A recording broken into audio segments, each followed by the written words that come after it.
مسافر آج بڑا خوش ہے، اس کا ایک اور خواب پورا ہونے والا ہے۔ اس کے خواب پورے ہوتے رہتے ہیں اور وہ نئے نئے خواب دیکھتا رہتا ہے۔ ایسے خواب دیکھنا شاید گستاخی ہے۔ کرم ہائے تو مارا کرد گستاخ۔ آج کھیلوں میں وہ مقابلہ ہونے والا ہے جس کی کشش اسے مونٹریال کھینچ کر لائی ہے۔ اولمپک شروع ہونے سے پہلے مسافر نے پروگرام کے جہازی نقشہ کو سفری تخت خواب پر بچھایا اور اس کے ایک لفظ کو کئی بار پڑھا۔ مقابلے شہر میں کئی جگہ پر بیک وقت ہو رہے ہیں۔ تاریخ، وقت، مقام اور کھیل کا نام نقشہ میں درج ہے۔ گھنٹوں غور کرنے کے بعد اس نے اپنی دلچسپی کے کھیلوں پر سیاہ پنسل سے نشان لگائے تاکہ فاصلہ اور اسے طے کرنے کا وسیلہ زیر غور آ سکے۔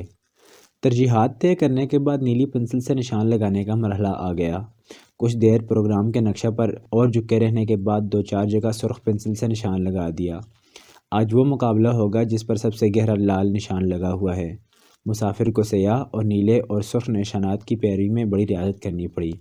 جگہ نئی، بھیڑ بے تحاشا، وقت کمیاب، زر مبادلہ کمتر، فاصلے ٹریفک کے شلوغ کی وجہ سے طول پکڑ گئے، دعوتوں اور ملاقاتوں سے انکار کی وجہ سے بات طول پکڑ گئی، میلوں قدم مارنے پڑے، روزانہ وقت کا کھانا چھوڑنا پڑا۔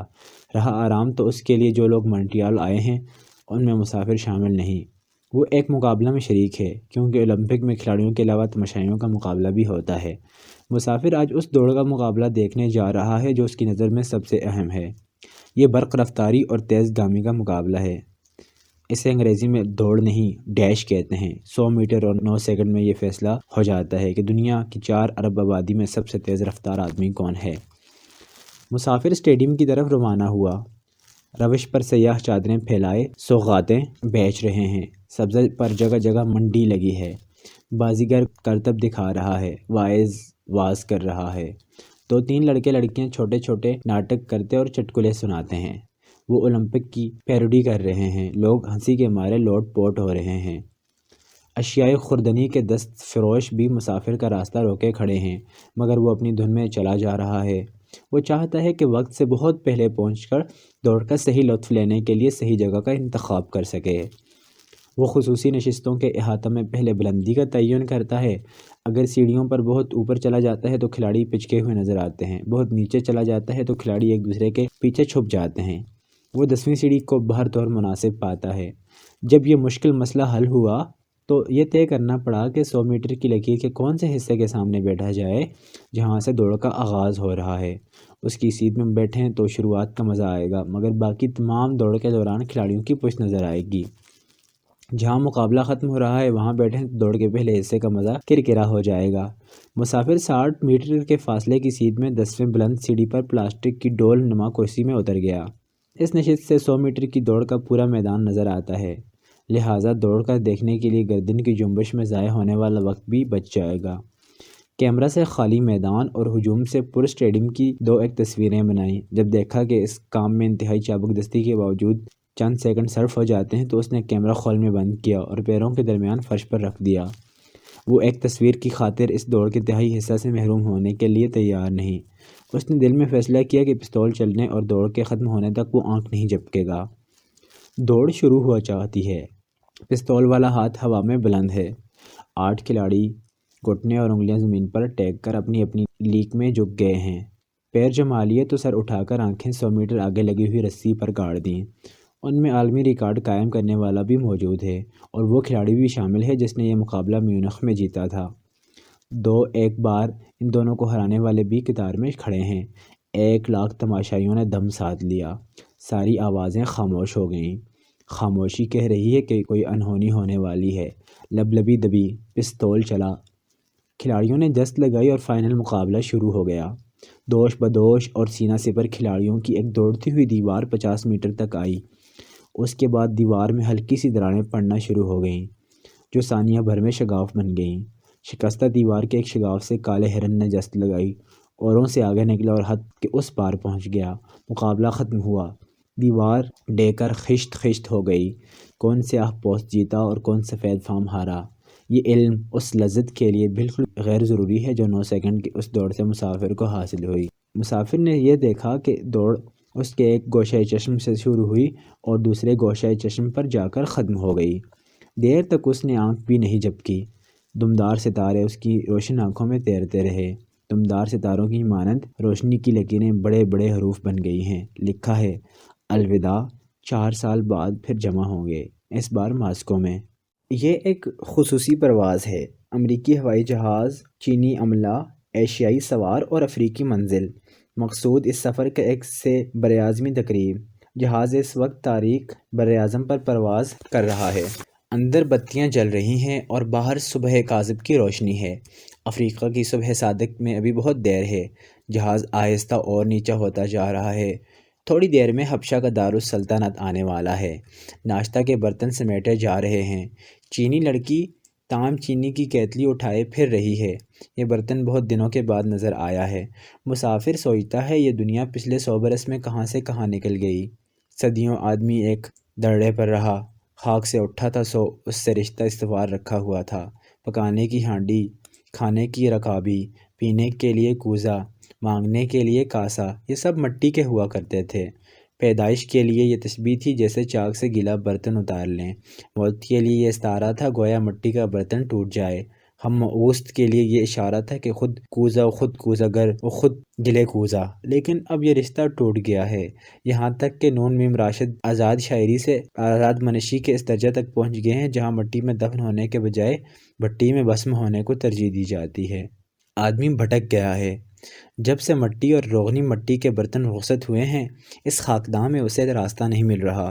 تام چینی اور چینی، تانبا اور پیتل، جست اور ایلومینیم، بے داغ لوہا اور فولاد، شیشہ اور پلاسٹک، مسالہ اور مرکبات، بلکہ کاغذ کے برتن اور کاٹھ کی ہنڈیاں۔ یہ بے یقینی کی ساری منزلیں وہ پچھلے 100 برس میں طے کر چکا ہے اور کسی مقام پر چند برس سے زیادہ قیام نہیں کیا۔ تام چینی کی کیتلی 50-60 برس پہلے ایک مرغوب ایجاد تھی اور اب ایک محض متروک یادداشت۔ لاہور میں تام چینی کا ایک بورڈ دستبرد زمانہ سے محفوظ بہت سالوں تک ایک عجوبہ کے طور پر پنجاب پبلک لائبریری کی پیشانی پر نصب رہا۔ ایک روز ایک شخص کا اس سڑک سے گزر ہوا تو اس نے یہ بورڈ اتار کر انبار خانہ بیچ دیا اور اس کی جگہ میو اسکول آف آرٹ کی مدد سے دانت کے تراشے ہوئے الفاظ میخی سہاروں پر آویزاں کر دیے۔ سڑک پر جو اونچا سا پردہ بنا ہوا تھا اسے بھی گرا دیا۔ کتب خانہ اور عجائب خانہ میں تمیز کرنی آسان ہو گئی اور علم اور انسان کے درمیان کھنچی ہوئی دیوار بھی ڈھہ گئی۔ مسافر نے وہ رسالہ بلا ارادہ اٹھا کر پڑھنا شروع کر دیا جو ہوائی جہاز والوں نے وقت گزاری کے لیے فراہم کیا ہے۔ رسالہ میں لکھا ہے، چین نے زر کی بے زری اور بے وقتی کا عجب عالم دیکھا ہے۔ 1937 میں 100 یوان میں بیلوں کی جوڑی آتی تھی۔ 5 برس کے بعد اس رقم سے چاول کی صرف ایک بوری کی خرید ممکن رہ گئی۔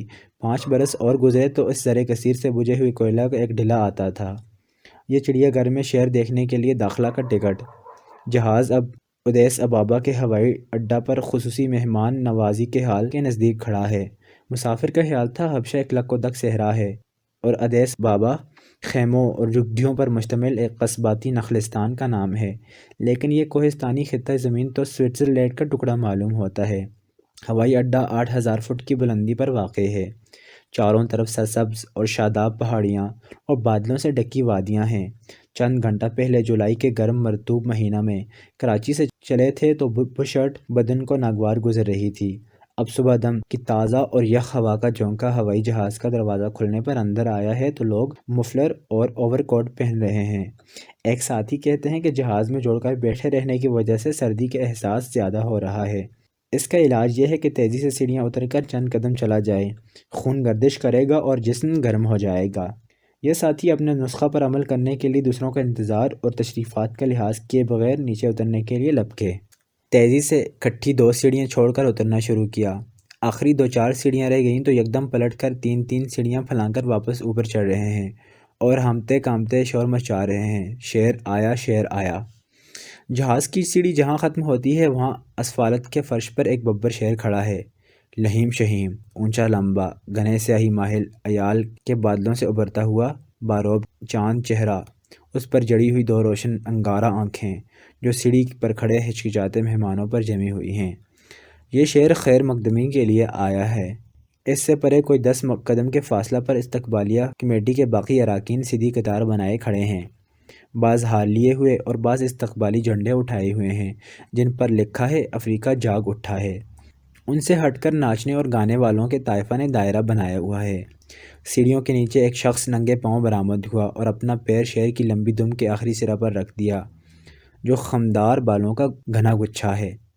شیر اس زور سے دوڑا کہ ہوائی اڈہ کی کھلی فضا میلوں تک دہل گئی۔ چنگاڑ دو پہاڑیوں سے جاٹ کر ٹکرائی اور اس کی گونج وادی کے گھنے جنگل میں گم ہو گئی۔ یہ ایک چنگاڑ 21 توپوں کی سلامی کے برابر ہے۔ ہر ملک کے وفد کے رئیس کے لیے شیر نے ایک نعرہ لگایا۔ 7-8 نعروں کے بعد شیر افغن نے دم کچھ ایسے دبائی کہ شیر سارے ظاہری رعب و داب کے باوجود مسکینی پر اتر آیا۔ وہ فرش پر چاروں پیر پھیلائے زمین پر سر رکھ کر یوں لیٹ گیا جیسے کھال میں بھس بھرا ہوا ہو۔ اس کے پاس کھڑا آدمی اب نیرا سائز لگ رہا ہے۔ جب شیر ہی شیر نہ رہے تو شیر افغن بلا اور کیا لگ سکتا ہے۔ قافلہ مصافحہ اور بغل گیری میں مصروف ہو گیا اور طائفہ سواگتی ناچ گانے والوں میں جت گیا۔ اتنی ٹھنڈ کے باوجود طائفہ کے 10 مرد اور 15 عورتوں نے سفید لٹھے اور ململ کے کپڑے پہنے ہوئے ہیں۔ آبنوسی جسم پر سفید ململ کا جھلکتا کرتا یوں لگتا ہے جیسے دھوبی نے محنت سے جان چرائی اور نیل زیادہ لگا دیا۔ مردوں نے ململ کی قمیص کے کھدر کی واسکٹ، تنگ موری والا لٹھے کا پاجامہ اور سینڈل پہنا ہوا ہے۔ شانے اور کمر کے گرد چادر لپیٹی ہوئی ہے۔ یہاں ساری چیزیں سفید رنگ کی ہیں جو بڑا اجلا لگ رہا ہے۔ ننگے پاؤں ناچنے والی عورتوں کے پاس نہ چادر ہے نہ واسکٹ، بس ناف تک آنے والا چمبر ہے اور گھٹنوں تک رہ جانے والا غرارہ۔ بد نظری کے لیے اس لباس میں بہت سے رستے اور رخنے بنے ہوئے ہیں۔ سردی ان جھری دار کپڑوں میں آسانی سے گھس سکتی ہے۔ چند زیورات ننگے پنڈے پر چمک رہے ہیں اور ان سے جتنی گرمی پیدا ہو سکتی ہے وہ عورت ہونے کی حیثیت سے انہیں کافی ہے۔ بیشتر آدمی ڈول پیٹنے پر معمور ہیں۔ 2-3 طرح کے تاشے ہیں جنہیں گلے میں ڈالے جھک کر گھٹنوں کی کوس بنائے دھما دھم بجائے جا رہے ہیں، کوئی چپٹی لکڑیوں سے، کوئی گولے والی چوب طبل سے اور کوئی محض خالی ہاتھ۔ طبال اپنے کمال پر خود ہی سر دھن رہے ہیں۔ شاید یوں سر مارے اور جان کپائے بغیر یہ ساز بجانا ممکن نہ ہو۔ 2-3 موسیقاروں کے گلے اتنے پھولے ہوئے ہیں جیسے ابھی پھٹ جائیں گے، مگر ہوا نے کے ذریعہ یک سری لے میں باہر نکل رہی ہے۔ ایک شخص بانکو بجا رہا ہے جو یہاں کا ایک تارا ہے۔ اس حساب کے بعد جو واحد مرد بچہ وہ دھما چوکڑی مچا رہا ہے۔ اس کے سر پر مصنوعی لمبی لٹیں بندھی ہوئی ہیں۔ وہ سر کو گھماتے ہوئے ہوا میں چھلانگ لگاتا ہے اور اس کے ایک لمحہ کے لیے جب وہ کشش شکل سے نیچے آتا ہے اس کے سر پر گھس بھر کے بال سیدھے کھڑے ہو جاتے ہیں جیسے وہ چھتری کے بغیر صرف پیراشوٹ کی رسیوں کے سہارے ہوائی جہاز سے نیچے کود گئے ہو۔ عورتیں گانے اور ناچنے میں مصروف ہیں۔ گانا بہت آسان اور سادہ ہے کیونکہ ہر 2 بول کے بعد ٹیپ کا بند آ جاتا ہے اور وہ سوائے بے محابہ چیخنے چلانے کے اور کچھ بھی نہیں۔ جس کی سسکیاں خوفناک ہوں وہ کنٹرالٹو، جس کی چیخیں بلند ہوں وہ سپرانو۔ ناچ کا یہ عالم ہے کہ بدن مسلسل چیخ بنا ہوا ہے۔ عام آدمی کا جسم ہوتا تو جھٹکوں سے اس کے سارے جوڑ علیحدہ ہو کر گر پڑتے۔ ان ناچنے والوں کے جسم میں لوچ اور تندرستی کھوٹ کھوٹ کر بھری ہوئی ہے۔ جس تندرستی کو 1000 نعمت کہا جاتا ہے وہ افریقیوں کے لیے بڑی مہلک ثابت ہوئی۔ جب نئی دنیا کو غلاموں کی ضرورت پیش آئی تو مریض اور مریل قومیں بچ گئیں اور یہ صحت مند لوگ پھنس گئے۔ 17ویں اور 18ویں صدی میں افریقہ کے شمال مغربی ساحل سے 10 ملین افراد جانوروں کی طرح گھیر کر پکڑے، بیچے اور برآمد کیے گئے۔ اس ساحل کا نام ساحل غلامہ پڑ گیا۔ مسافر ساحل غلامہ پر کھڑا بحر اوقیانوس کی موجوں کو دیکھ رہا ہے۔ یہ اسی طرح بے قرار ہیں جیسے پہلے ہوا کرتی تھیں۔ انہیں اس نعرے اور گانے کا کوئی پاس نہیں کہ افریقہ جاگ اٹھا ہے۔ انہیں اس خبر پر فی الحال اعتبار نہیں آیا کہ غلاموں کی تجارت بند ہو چکی ہے اور اس ساحل پر سارے چھوٹے بڑے ملک سیریالون سے لے کر نائجیریا تک آزاد ہو چکے ہیں۔ مسافر کے دیکھتے دیکھتے سفید ڈھیلے ڈالے چوغوں میں ملبوس 50-60 آدمی وہاں آ گئے اور صفیں باندھ کر سمندر کی عبادت میں مصروف ہو گئے۔ سمندر کی موجیں اور بفر گئیں، وہ شرک میں شریک نہیں۔ غلامی کی بہت سی قسمیں اور طرح طرح کی شکلیں ہوا کرتی ہیں۔ گمراہی غلامی کی بدترین صورت ہے۔ اگر آزاد ہونے کے بعد بھی صحیح راستہ کا پتہ نہ ہو اور اگر چلے بھی لیکن اس پر چلنے کی ہمت نہ ہو تو یہ صورت غلامی سے بدرجہ بدتر ہوتی ہے۔ مسافر لاگوس ہوٹل کی دوسری منزل کے برآمدہ ریستوران میں فارغ بیٹھا ہے۔ پہلے ایک ٹانگ دوسری پر دری تھی اور دونوں ہاتھوں کی انگلیاں باہم جوڑ کر گھٹنے کو ٹیک دے رکھی تھی۔ اب ٹانگیں خوش رنگ جنگلے پر رکھی ہوئی ہیں اور ہاتھ گود میں ہیں۔ جہاں تک برآمدہ کا جنگلہ نظر آتا ہے وہاں تک چوڑے پتوں کی گھنی بیل چلی جاتی ہے، بلکہ راستہ میں جہاں کہیں ستون آتا ہے وہ اس کے سہارے تیسری منزل پر چڑھ جاتی ہے۔ یہ سرسبز بیل سرکشی اور افزائش میں نسل انسانی کی طرح ڈیٹ معلوم ہوتی ہے۔ جہاں سے کاٹتے ہیں وہاں سے نئی بیل نکل آتی ہے۔ جو ٹکڑا زمین پر پھینکیں وہ جڑ پکڑ لیتا ہے، جسے دیوار کا سہارا ملے وہ ساری عمارت ڈھانپ لیتا ہے۔ نظریں اس بیل سے آگے بڑھتی ہیں تو وہاں گھنی اور گنجان گھاس اگی ہے۔ تیسرے دن گھاس نہ کاٹیں تو چاول کا کھیت بن جاتا ہے۔ اس قطع کے بعد کھاڑی ہے اور اس کی دوسری طرف دور پس منظر میں ایک گھنے جنگل کا سیاہ نیم رخ خاکہ۔ آسمان بادلوں سے ڈھکا ہوا ہے اور بارش کا پتہ بھی نہیں چلتا کہ کب شروع ہوئی اور کب تھم گئی۔ 4-5 ماہ تک پانی اور سبزہ کی یہی کیفیت رہے گی۔ یہ افریقی شہر منطقہ ہارا میں واقع ہے اور آج کل برسات کا موسم ہے۔ ہر طرف ہریالی اور سیلن ہے، سرکش بیلیں، خودرو گھاس، چوڑے پتے، گھنیرے درخت اور گھنگور گٹھا۔ پانی جہاں رکا ہوا ہے وہاں کائی جمی ہے اور جہاں رواں ہے وہاں اس کا رنگ کاہی ہے۔ کھاڑی کا پانی بھی نیلا نہیں زنگاری ہے اور اس کی اتھلی تہہ میں زیر آب ایک مرغزار لہرا رہا ہے۔ ہوٹل کے صدر دروازہ کی سیڑھیوں میں جہاں سنگ مرمر کی سلوں کے جوڑ ہیں ان درزوں میں سبزہ اگ رہا ہے۔ عمارت کی چھت پر جہاں سے شیر دھاں پر نالا نیچے گرتا ہے وہاں ایک پودا نصب ہے۔ برآمدہ ریستوران کی چوبی میز کے سطح پر ہلکی سی تری آ گئی ہے۔ مسافر کو خدشہ ہے کہ ناشتہ اور نہار کے درمیانی وقفہ میں اس پر ہری ہری دھوپ نکل آئے گی۔ مسافر میز سے اٹھا اور کھاڑی کی طرف سیر کے لیے نکل گیا۔ کٹے پھٹے ساحل پر ایک جگہ تھوڑا سا پانی اندر کی طرف آ کر ٹھہر گیا ہے۔ وہاں ایک بوڑھا مچھیرا پانی میں کھڑا مچھلیاں پکڑ رہا ہے۔ میلی اور گیلی لنگی پر گول گلے کی پرانی بنیان پہنی ہوئی ہے جو سمندر پار سے درآمد ہونے والے پرانے کپڑوں میں کسی ایک ملک سے آئی ہے، جہاں بات زبان کہنے کے علاوہ دعوت نامہ لکھ کر سینہ یا پشت پر چسپاں کر لیتے ہیں۔ اس بنیان پر انگریزی میں لکھا ہے، تم جس کی تلاش میں سرگرداں ہو وہ میں ہوں۔ جب یہ بنیان بنا تھا اور فروخت ہونے والے ملک میں کسی نوجوان نے زیب تن کیا تھا تو اس وقت اس کا مخاطب کوئی اور ہوگا، لیکن اب اس جملہ کا مخاطب ملک الموت ہے جس کی رہنمائی کے لیے بوڑھے مچھیرے نے یہ بنیان پہنی ہوئی ہے۔ مچھیرے کی آنکھیں بڑی بڑی ہیں، جیسے ڈھیلے حلقوں سے باہر نکل کر پانی میں گرنے والے ہوں، اور یہ تھکی تھکی ہیں جیسے ابھی خود بخود بند ہو جائیں گی۔ وہ اپنا چھوٹا سا جال پانی میں پھینکتا اور تھوڑی دیر بعد کھینچ لیتا ہے۔ اس نے ساری عمر اس ایک عمل کی تکرار میں گنوا دی اور وقت اس کے ہاتھوں سے یوں نکل گیا ہے جیسے جال کھینچنے پر پانی اس کے حلقوں سے نکل جاتا ہے۔ اس کے تجربہ کا حاصل 2-4 چھوٹی چھوٹی مچھلیاں ہیں جو کنارے پر رکھے ہوئے ٹین کے ڈبہ میں تیر رہی ہیں۔ مسافر اس ڈبہ کو دیکھ کر ٹھٹک گیا۔ کل اس نے ایک اسی طرح کا ڈبہ پاکستانی سفارت خانے میں دیکھا تھا۔ مسافر سفارت خانہ میں متعمد درجہ سوم کے کمرے میں پہنچا اور اپنا تعارف کرایا۔ کرسی اور چائے کی پیشکش قبول کرنے کے بعد رسمی اور تعارفی گفتگو کو آگے بڑھایا۔ لاگوس پسند آیا؟ جی ہاں، اچھی جگہ ہے، بس ذرا دور ہے۔ آپ کو یہاں آئے ہوئے کتنا عرصہ ہوا ہے؟ کم و بیش 6 ماہ۔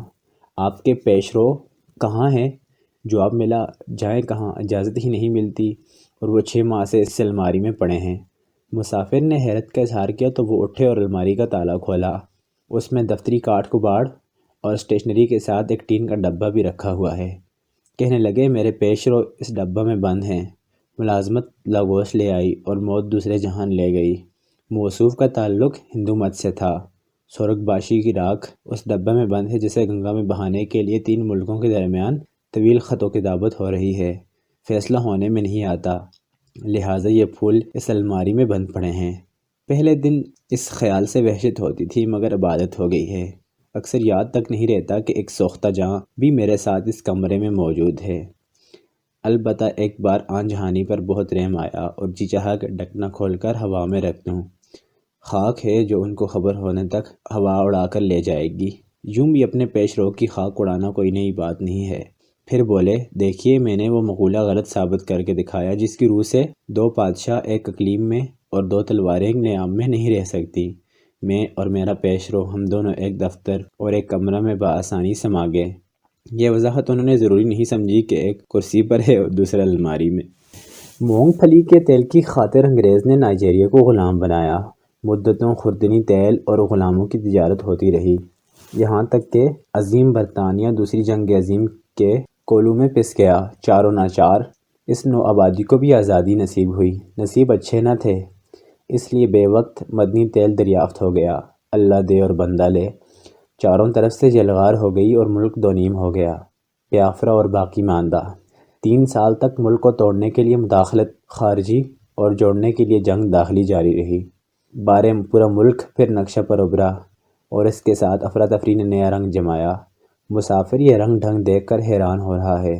بندرگاہ پر مال لدے ہوئے جہازوں کا ہجوم ہے، سمندر میں دور تک جہاز لنگر انداز ہیں اور مہینوں سے کھڑے ہیں۔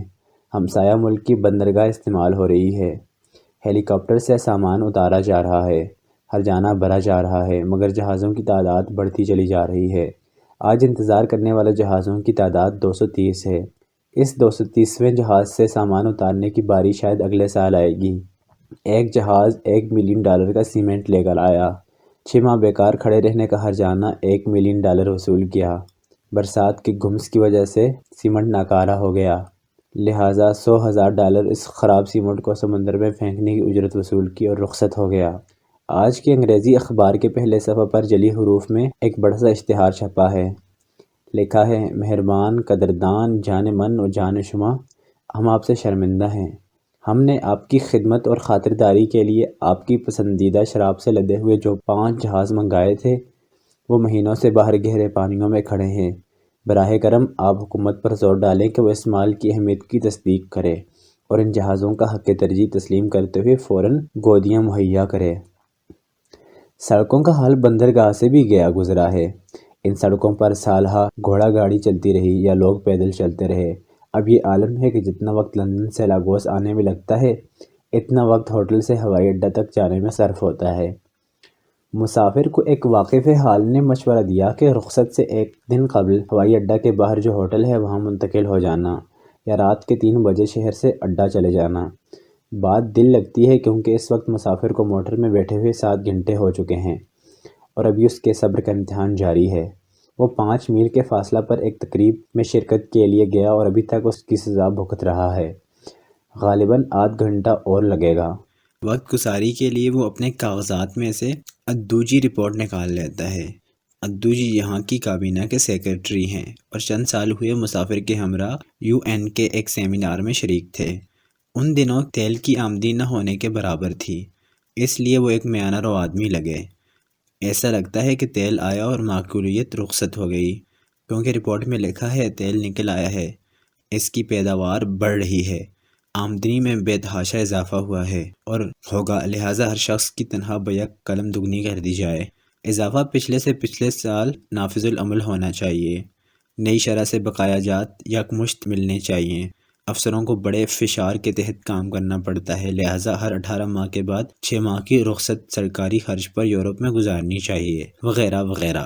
اور وغیرہ کے تحت جو سفارشات درج ہیں وہ ان لوگوں کی سمجھ سے بالا تر ہیں جن کے ملک میں تیل نہیں پیدا ہوتا۔ مسافر رپورٹ بند کر دیتا ہے، آگے پڑھنے کی تاب نہیں۔ یہ بات البتہ اس کے علم میں ہے کہ یہ ساری سفارشات منظور ہو چکی ہیں۔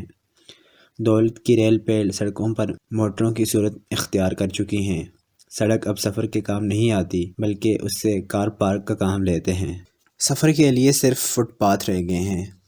ڈرائیور بھیڑ سے بچنے کے لیے سڑک چھوڑ کر گلیوں میں گھس گیا ہے۔ یہاں اس کے ہم خیال ڈرائیور پہلے سے موجود ہیں، لہٰذا موٹر کی رفتار میں کوئی فرق نہیں پڑا۔ جو حال سڑکوں کا ہے وہی گلیوں کا ہے، ظاہر و باطن بالکل ایک جیسے ہیں۔ مسافر کی نظر ایک کھوکے پر پڑی۔ اس کی چھت اتنی نیچی ہے کہ رکوع و سجود کے بغیر اندر داخل ہونا ممکن نہیں۔ بدروغ کی بدبو نے اس کھوکے سے اٹھنے والی بو کے ساتھ مل کر شیشہ بند ہونے کے باوجود موٹر میں بیٹھنا مشکل کر دیا ہے۔ کھوکے میں ہر طرف بوتلوں کا ڈھیر لگا ہوا ہے اور ان ادوں اور پاؤں کے بیچ ایک بھاری بھرکن ہبشن بیٹھی ہوئی ہے۔ کھوکے کے باہر ایک بورڈ پر لکھا ہے، Alhajia SA Balogun wine and beer فروش، number 2 Marsh Street Lagos. Federal Palace Hotel سے پرے سمندر کے کنارے ایک 10 منزلہ رہائشی عمارت کوئی 2 سال پہلے مکمل ہوئی ہے۔ کرایہ آسمانوں سے باتیں کرتے ہیں، مگر اس عمارت میں رہائش کے لیے کوئی جگہ خالی نہیں۔ اگر کبھی ایک فلیٹ خالی ہوا تو 100 امیدوار پیدا ہو جاتے ہیں، کیونکہ یہ عمارت ساحل کے بہترین حصے پر تنہا قابض ہے۔ سنا ہے اس کا مالک فوج میں کپتان تھا۔ اس نے بیافرا کی جنگ میں بڑی دلیری دکھائی، لڑنے میں نہیں بلکہ لوٹنے میں۔ یہ عمارت مال غنیمت سے تعمیر ہوئی ہے۔ زمین کی سلیٹ پر کسی بچہ نے چاک سے لکیریں کھینچ دی ہیں، جنہیں ریل گاڑی پٹریوں کے طور پر استعمال کرتی ہے۔ ان پٹریوں کے اوپر بنا ہوا پل ایک کوہان کی مانند نظر آتا ہے۔ سڑک اس کوہان پر پالان کی طرح پڑی ہے۔ موٹر اس وقت پل کے سب سے اونچے حصے پر ہے، جہاں سے بائیں ہاتھ ایک رہائشی بستی نظر آ رہی ہے۔ یہ تھیٹر $60 ملین کی لاگت اور مشرقی یورپ کے ایک ملک کی فنی امداد سے تیار ہوا ہے۔ عمارت مکمل ہو گئی ہے، کرسیاں نصب ہو چکی ہیں، روشنی اور مشینیں آزمائشی طور پر کام کر رہی ہیں، باقاعدہ افتتاح کا انتظار ہو رہا ہے۔ عمارت گول ہے اور چھت لہریہ۔ دور سے دیکھیں تو عمارت ایک بلبلہ لگتی ہے اور چھت جیسے سمندر کی سطح پر سیمنٹ کی لہریں۔ مسافر پچھلے ہفتہ اجازت نامہ لے کر یہ عمارت دیکھنے گیا اور نشستوں کی ترتیب دیکھ کر حیران رہ گیا۔ بٹن دبانے کی دیر ہے کہ ان کی ترتیب دائرے یا مربع یا قطار کی صورت اختیار کر لیتی ہے۔ گائیڈ نے بٹن دبایا، ایک جانب سے لکڑی کا فرش جس پر 5000 نشستیں نصب ہیں آگے بڑھنے لگا۔ بندوبست کی صورت یہ ہے کہ تماشائی اپنی جگہ بیٹھے رہیں اور زمین ان کے نیچے سے کھسک جائے۔ ایک اور بٹن دبایا گیا تو ایک حصہ کی 500 سیٹیں خود بخود طے ہو کر گم ہو گئیں اور اس جگہ ایک وسیع اسٹیج نمودار ہو گیا۔ گائیڈ نے پوچھا، آپ کو تھیٹر کیسا لگا؟ جواب ملا، تیل کی دولت سے خریدا ہوا کھلونا جو پل کی دوسری جانب واقع بستی کے لوگوں کو بہلانے کا کام نہ دے سکے گا۔ پل کی بلندی سے یہ بستی پھیلے ہوئے نقشے کی طرح نظر آ رہی ہے۔ دلدلی علاقہ اور ٹین کی جھگیاں، سارے گھروں کے ستر کھلے ہوئے ہیں۔ دروازہ کسی کسی گھر کو نصیب ہے، کوئی چھت ایسی ہے جو برسات کو اندر آنے سے روک سکے۔ گلیاں 6 مہینے نہروں کا کام دیتی ہیں۔ اس بستی کا کوڑا اٹھا کر باہر لے جانے کا رواج نہیں۔ جو ہی ایک گھر والے کوڑا دروازے کے باہر کرتے ہیں، دوسرے گھروں سے عورتیں، بچے اور کتے آ کر اس کے گرد ہو جاتے ہیں اور اپنے کام کی چیزیں تلاش کرنے لگتے ہیں۔ کوڑا دراصل اشیاء کے آزادانہ اور بلا معاوضہ تبادلہ کا طریقہ اور دولت کو گردش میں رکھنے کا وسیلہ ہے۔ مسافر نائجیریا کی پارلیمنٹ میں داخل ہوا۔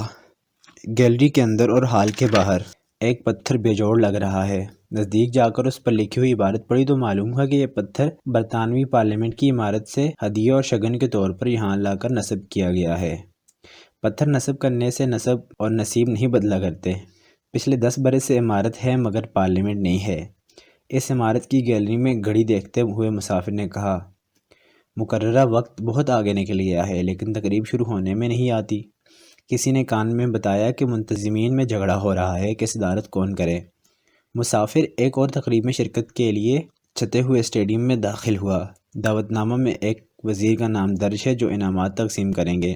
اس سے پہلے کہ منتظمین تقریب کا آغاز کریں اور مہمان خصوصی کو اسٹیج پر آنے کی دعوت دیں، ایک اور وزیر اسٹیج پر چڑھ گئے اور ان کے حواریوں نے بلند گو پر قبضہ کرنے کے بعد اعلان کیا کہ وہ انعامات تقسیم فرمائیں گے۔